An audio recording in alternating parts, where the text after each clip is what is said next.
without further ado, I'd like to present John Kensil. Let's give him a big round of applause. Thank you much. Right there. Tiffany right there. Tiffany, my future ex-wife. Very nice. Thank you very much for coming out tonight, celebrating the arts here in New Jersey. Very nice. I see we have some young people in the audience here. Very nice. Ladies and gentlemen, I had to go to my nephew's birthday party this afternoon in Philadelphia at a Chuck E. Cheese restaurant. Have you young kids ever been to a Chuck E. Cheese restaurant? I had to go for my nephew. It was awful. He's 34. He hated it. I caught him vaping behind the ball cage. Very nice night, too. Very cool here tonight, too. And I love Jersey. I spent a lot of time in Jersey. Oh, like paparazzi. I spent a lot of time in Jersey, but I'm originally from Philadelphia. I'm from a big Irish family. I'm one of 7 children.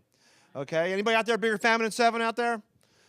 Really? Thanks a lot. Thanks for working with me. All right. All right. You only hear when I work in Lancaster, Pennsylvania, I hear like 16, 17. I really hear high numbers like that, okay? But Halloween just passed. I know we're being taped right now, so Halloween is a holiday in October, okay? I'm from a big Irish family. I'm one of 7 children. I have 25 nieces and nephews, 25, okay? So every year at Halloween, my mom always grabs me and says, John, you're the weirdo uncle.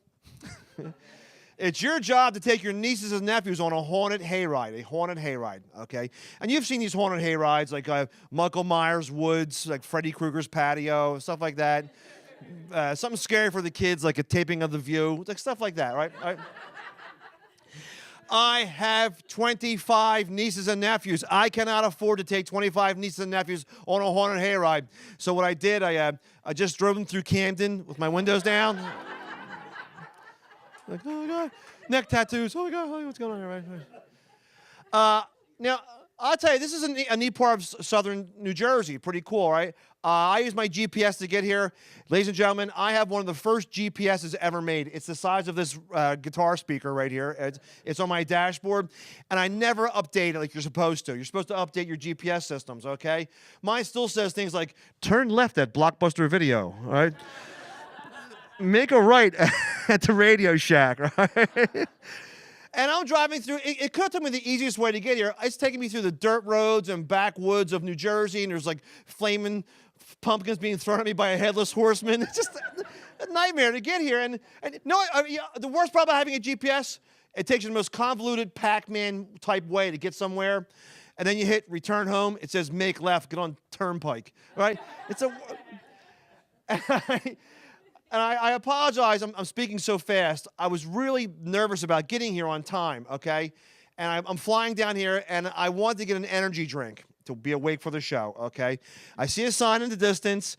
I thought it was a 7-Eleven, okay, until I pulled up into the parking lot. And it was one of those 7-Elevens that they sold, and now it's called 612, right? Have you ever seen these places? It's worse than a 7-Eleven. It is. It's they have like foreign fruits and vegetables. They have like you ever see like canned bananas from the Russian Ukraine, stuff like that? They do. They sell cereal in a big bag. Right? It says like Comrade Crunch. Right?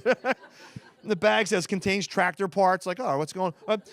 So I'm scanning the countertop, and I'm seeing like weird utensils, and I see a little yellow jar with a polar bear riding a unicycle. I'm thinking, that better be an energy drink, not fuel injector cleaner, all right? Pick it up, and I gave it to the woman behind the counter. I don't know where she was from, but she said this. She picked it up, and she said, you idiot. And I go, what? She goes, you idiot. I go, I'm an idiot? She goes, no, you idiot, you idiot. And she's calling me an idiot. I don't know what's going on. I think I'm being filmed for a prank show. She's going, no, you idiot.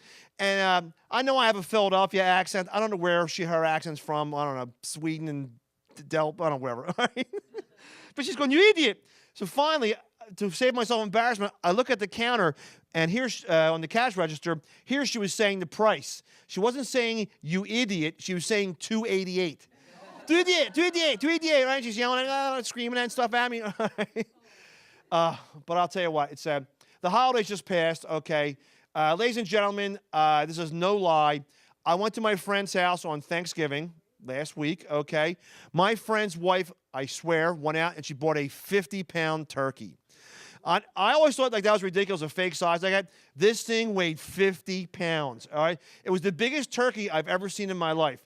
I walk in her house. I was on the countertop. I thought she was making like an X-rated version of The Hobbit. It was just like naked, whatever. Sorry, kids, I ruined your childhood, right? And it was 50 pounds. I go, where did you get that at? And she said, oh, we found a turkey farm in Lancaster, Pennsylvania. He feeds the turkeys nothing but pure protein. And this thing must have been walking around like a couch, like gobble, gobble, like that. And I'm thinking, all right, they put it in the oven for 15 minutes a pound. So she put this 50-pound turkey in, I don't know, Labor Day, all right? Now, my mother, she used to get a big turkey to feed all 7 of us. My mom used to go out and get like a 30-pound turkey for all the kids.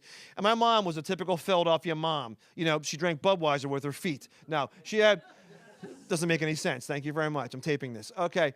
Now, my mom, she would save every part of the Thanksgiving turkey. She would.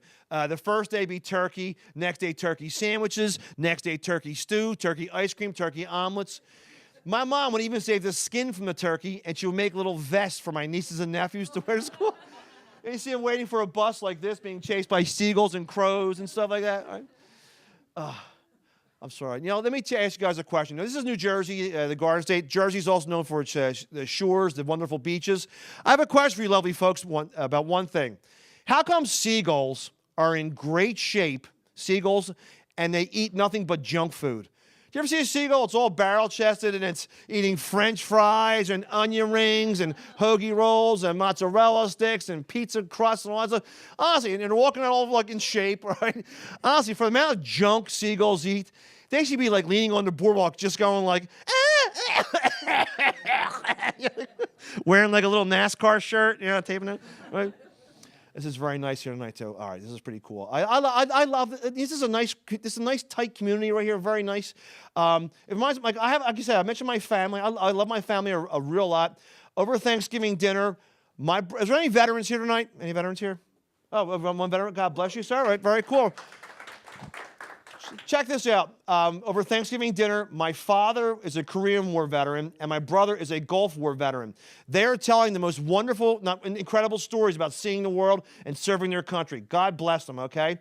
All right, well, it's my turn to talk, and I have no military experience at all.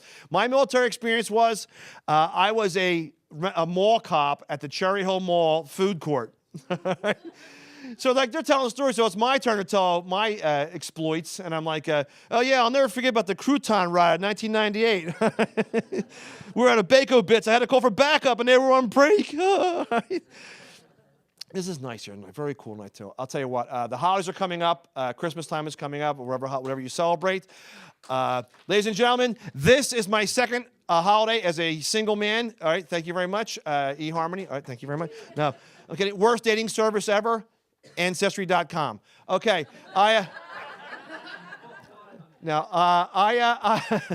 I see a wonderful mixed audience here this evening. Okay, this can work for any type of couple. Okay, people out there, do you know how your significant other will a lot of times will leave a forget-me-not around your place? A reminder of them, just a little reminder of them, a token of their love for you. Okay, like a pocketbook on the couch or a perfume bottle on the bathroom shelf or anything like that.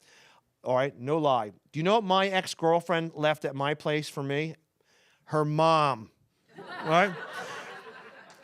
Her mom's ashes, her mother's ashes, okay?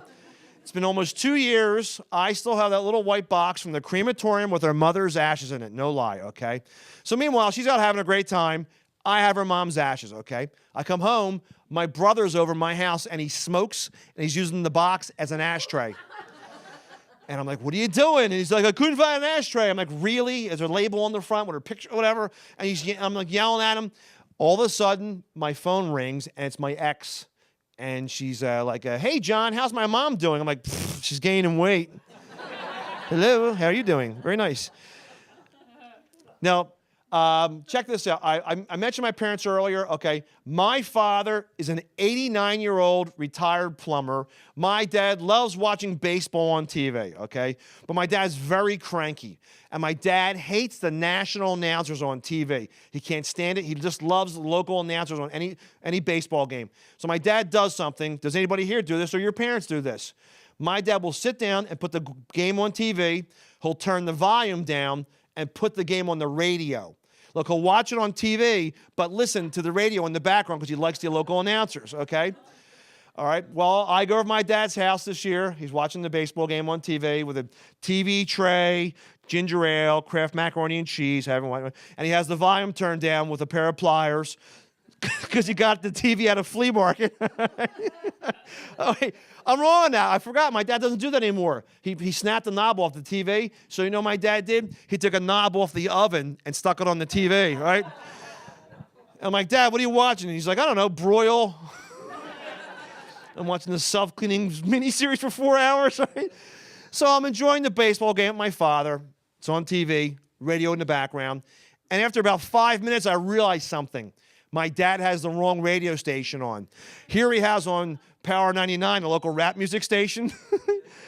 I'm like, Dad, who's winning the game? He's like, I don't know, but this guy has 99 problems and a pitch isn't one of them. His problem was pitches. I cleaned that up for television. Thank you very much tonight, though. Now, I mentioned I love my dad a real lot. Okay, my dad's 89 years old. My dad just got his hip replaced, okay? It was my job to take my father to his rehabilitation, okay? My father has the world's worst road rage. It's horrible, okay? So I'm driving my father to his rehabilitation clinic, okay? All right? I'm in the front seat. My dad's right there, and my mom's behind me, okay? We're driving. A guy cuts me off. And I'm like, oh, well. And my dad's like, get that guy, John. He just cut you off. Get him. What are you? Oh, get that guy. I'm like, Dad, I don't care. He's like, no, teach that guy a lesson. He cut you off. And I'm like, no. And my mom's in the back screaming like, John, don't do it. That guy might have a gun. He might have a knife. He might have a brick. Because we all know that bad drivers have bricks in their cars. Right? He might know karate. And she's screaming at me. I'm like, no. My dad's like, get him. So we stop at a red light at an intersection. Before I can stop my father with his new hip, he hops out of the car. And he goes up to the guy and he confronts him. And I see him waving their hands back and forth and the light's red. And oh, my hands are, I'm like, oh my God. The light turns green. My father gets back in the car. Here, the guy didn't know karate, didn't have a gun, didn't have a knife, didn't have a brick. Turns out the guy was a hypnotist. And I said, Dad, what happened? And my dad just said, book. And he lost 20 pounds and quit smoking. So we all win. Very nice tonight. So. Now, I'll tell you what. Last thing I'll say, too, is I want to thank you guys for coming out tonight. You guys are very nice. Give yourself a round of applause for Sporting Live Arts here in New Jersey. You guys are great. There's Tiffany. I guess that is it. We have a wonderful show for you guys coming up. A wonderful performance by you.